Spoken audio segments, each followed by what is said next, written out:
Hey friends, welcome back to the channel with more What If. Today's episode is What If Killmonger Rescued Tony Stark.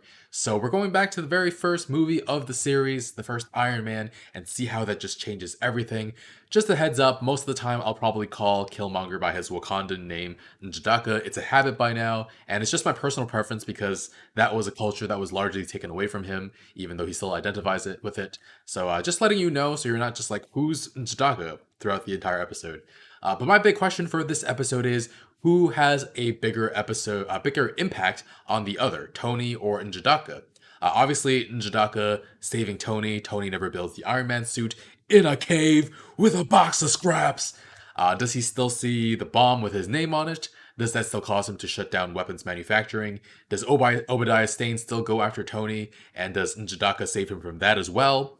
Or does having Tony's ear let N'Jadaka push against racial issues on a level he wasn't able to before? Does his view soften about wanting to take over the world and oppress others as white people have done for centuries? Does he still go back to Wakanda? And how does that interaction change? And I guess most importantly, is he a better person because he met Tony? Does Tony give him an Iron Man suit? Does he replace Colonel Rhodes as War Machine? Or does he use Tony to get where he wants to go and take over? Like, this is going to be very, very interesting. And let's get started. If you want to watch the full reaction, check out Patreon in the link in the description below. Otherwise, take a quick moment to leave a like, and let's go. Is it cool if I take a picture with you? Yes, very cool. No gang signs. No, throw it up, I'm kidding. Yeah, peace. I love peace. I'd be out of a job with peace.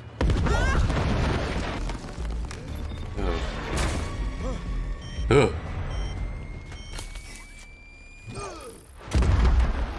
The 10 rings have reinforcements en route. We need to move now. Fine by me, Lieutenant. His theme song. Killmonger? What is that, German? Heroes are not born. They're forged in darkness.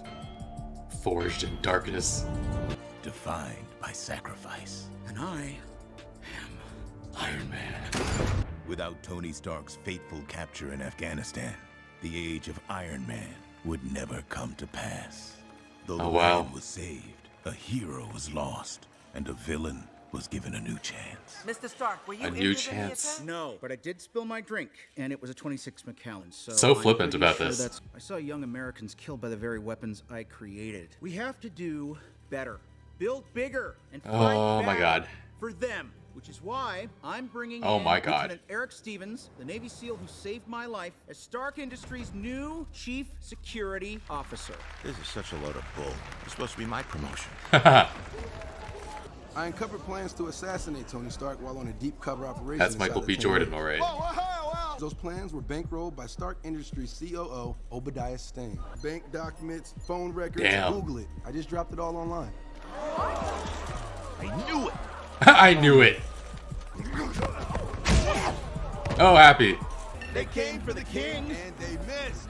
I owe it all to you. It'll be like Butch and Sundance. They died at the end, Tony. Okay, bad example. Fact remains, I need a killer. Figurative one, of course, but hey, a literal one can't hurt either. Yeah! Tony never becomes a better person, so I don't know that he can have that Colonel Rhodes, effect what can you on tell me about our N'Jadaka. night? I'd say he's done pretty good for a kid from Oakland. I mean, what's your concern, Pepper? I mean, other than the killing Oakland. part. A lot of people come around looking to get their moment in Technically the sun true. with Tony Stark. And what do you smell? Nothing.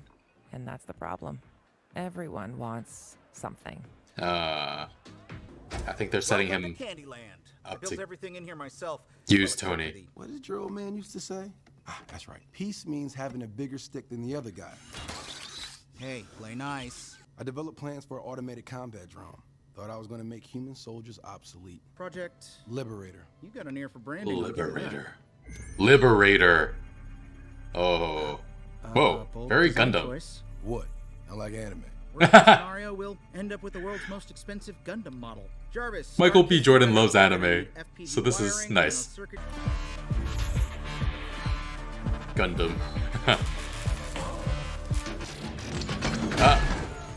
It's only What? failure if it explodes. Ugh. Okay, that changes things. It appears If we could miniaturize an arc reactor. Oh. Oh, that's a dumb idea. what we What? need is vibranium. What? With the right juice. Oh. Want to ask how he got that? when you don't even have any? This? This There we kind of go. stuff pops up all over the globe. Ulysses Claw? No. Wow. We send Rhodey. There. He's U.S. Air Force, and he's the company's military liaison. We're all above board. Can't clean up the world without getting your hands dirty. Oh, that is good. You should stitch that on a pillow. This guy. Dora Milaje. Spear. Bought it off the black market for 10 mil. Where did you find all this? Stole it. What's going on here? T'Challa? Yo, he's too good.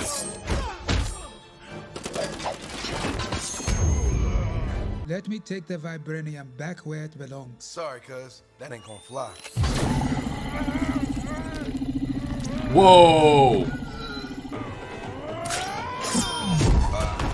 Whoa. Stark R&D is no joke. Why wear the uniform of your own oppressors? Fight for them. There we go. Die for them. You could burn it down. Oh, damn. Oh, damn.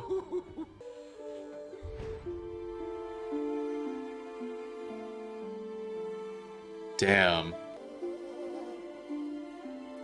They filmed this before they knew Chadwick Boseman would die? We lost one of our own. We need to show the world who's boss. Oh. Word to the wise, never play Clue with Jarvis. He sees all. Oh, damn. You were right. Vibranium worked like a charm. Whoa, he's got your number. Am I right? Ah, the vibranium sphere.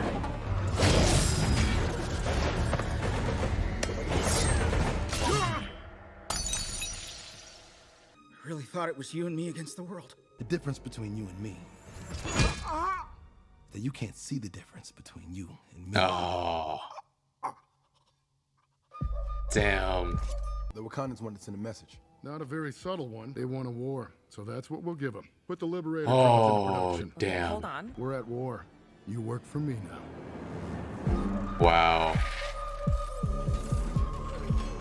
I'm glad to see my vibranium's been put to good use. Yeah, and I'm just getting started. How about a road trip? Hey, boy! Come on, you better get going. Savages. It's like you said, Wakandans are full of surprises. Boom. An offering of justice. For I am in Jadaka, son of Prince Njobu. He is still an American soldier. What does he know of our people? These are my people too, cousin. I brought you the man who stole your vibranium. He's looking for a new... Not looking for a new son, but Njadaka's trying to fill that role. Rest easy, nephew. You are home. Almost indestructible. Oh, please. They're built by Americans. We're not in time for lunch. It will not be that easy. Why should we trust you with our people's lives? I know what it's like to have someone taken from me. And if I had the chance to avenge my father, I wouldn't hesitate. What say you? Oh. He's so many steps ahead. Open the shields.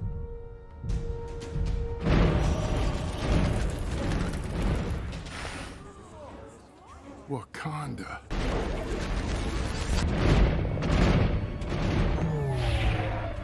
You are right. Thank you, nephew. You'll always have a home in Wakanda. I want a little bit more than that. Ooh. Tony Stark. He must have built a backup transmitter. Why would he do that? That man was a villain. Didn't trust anyone. Man. Built by Americans. Wakanda forever!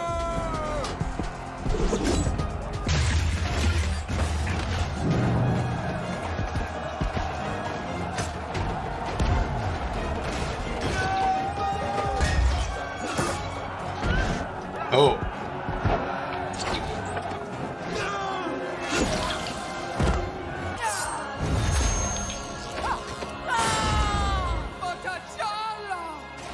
Aw.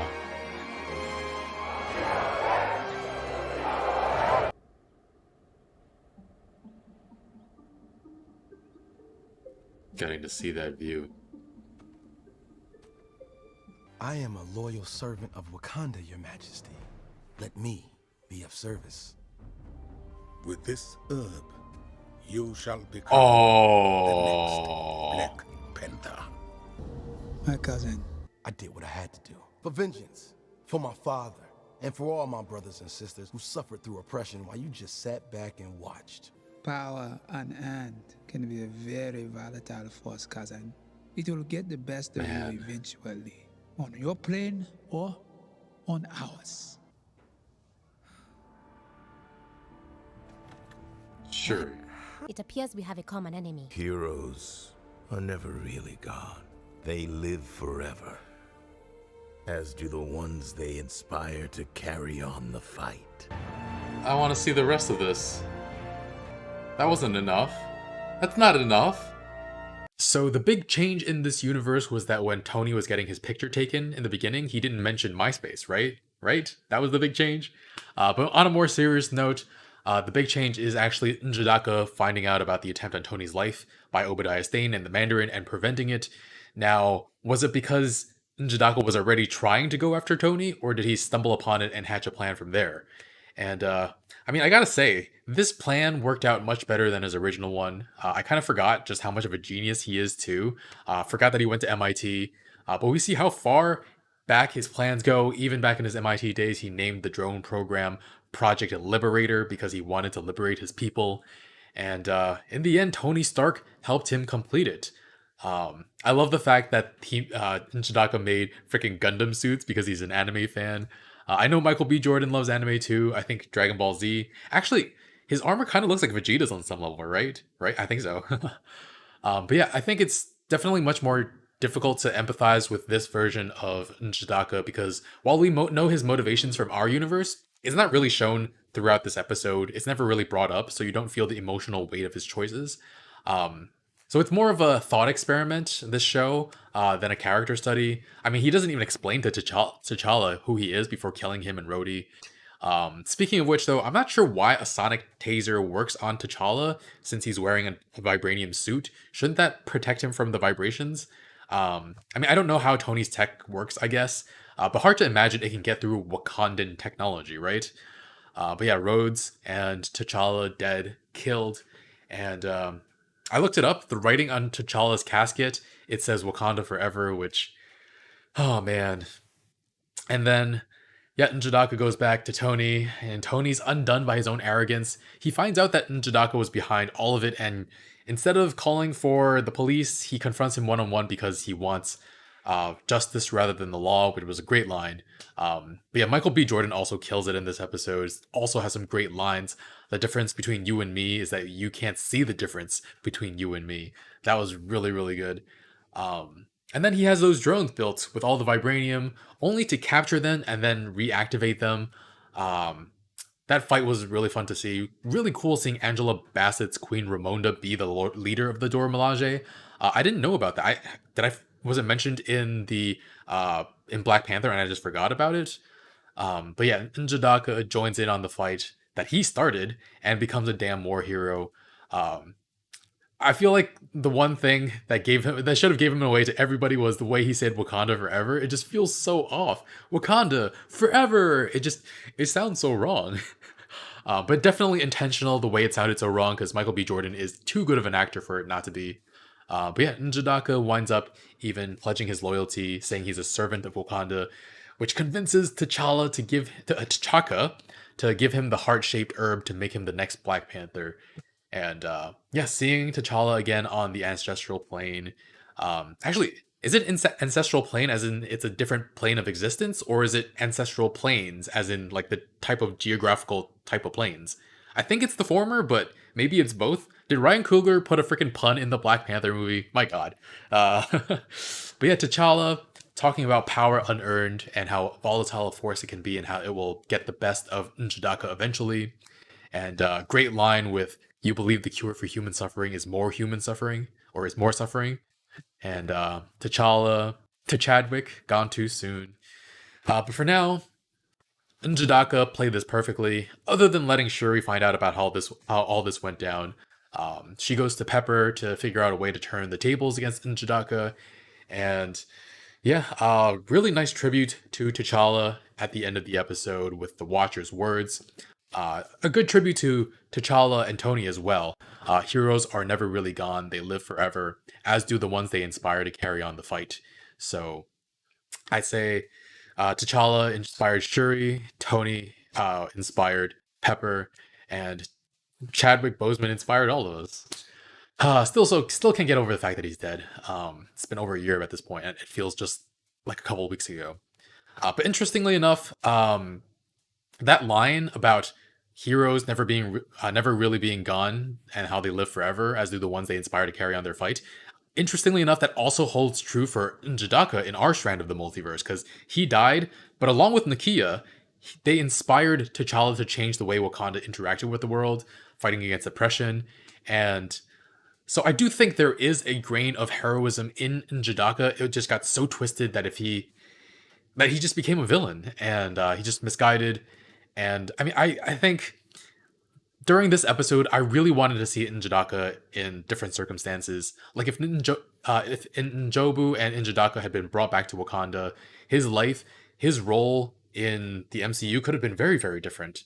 And I mean, I loved Njidaka's last line in Black Panther, but I was also so frustrated to see him die because he was, to me, the best villain in the MCU. At this point, I haven't seen Shang-Chi yet, so Tony Leung could surpass him, but I don't know about that. My other favorite villains in Marvel are Grant Ward and Thanos, and Loki. Loki kind of oscillates between anti-hero and villain. But yeah, heck of an episode. Interesting choices in who was brought back for this episode in terms of voice actors. I knew that RDJ is going to be done with Tony Stark for a very long time, so that wasn't him. But they did a good job hiring someone who sounded a lot like him, though. Again, we got to hear from Chadwick Boseman again, though he died in this story. And in this episode, we kind of got to grieve Black Panther for the first time on screen, because he was still alive at the end of his last two episodes. But yeah, we still don't know how he'll be grieved in our universe and in the second movie, but it was definitely touching to see. Stain and Pepper Potts used different voice actors as well, and then I think everybody else was the same except for Shuri, and I wonder how much that has to do with Letitia Wright. I do know she's reprising her role as Shuri in Black Panther: Wakanda Forever, the sequel. But there was a while where everyone was trying to get her recast because she shared an anti-vax video by a guy who, in the same video, said some very transphobic and homophobic things. But actually, this episode would have been recorded before then, so I don't know if they replaced her voice while they weren't sure what to do yet, or maybe she just didn't have the time and didn't want to do this project. I don't know. I mean, I don't really care too much about celebrities and their personal politics. I mean, it's nice when they share mine, like with Mark Ruffalo, but I don't know. Don't want to get into this too much, but especially since I love Shuri as a character, she was one of my favorite parts of Black Panther, and hopefully Letitia Wright can learn a little bit, but I don't know. But yeah, I really wish we had gotten to see an Njidaka that grew up in Wakanda. We all know what kind of person T'Challa was. If he could change Thanos' mind about his plan, he could have changed Njidaka's if he got there early enough. So yeah, kind of wish I had gotten to see that at some point, and I hope we will. Maybe we will at some point in the future, but I don't know. Anyway, guys, thanks for watching. This was a very interesting episode, and leave a like, really helps the channel. Full reaction on Patreon in the link in the description below, and I'll see you guys next week with more. Bye, friends.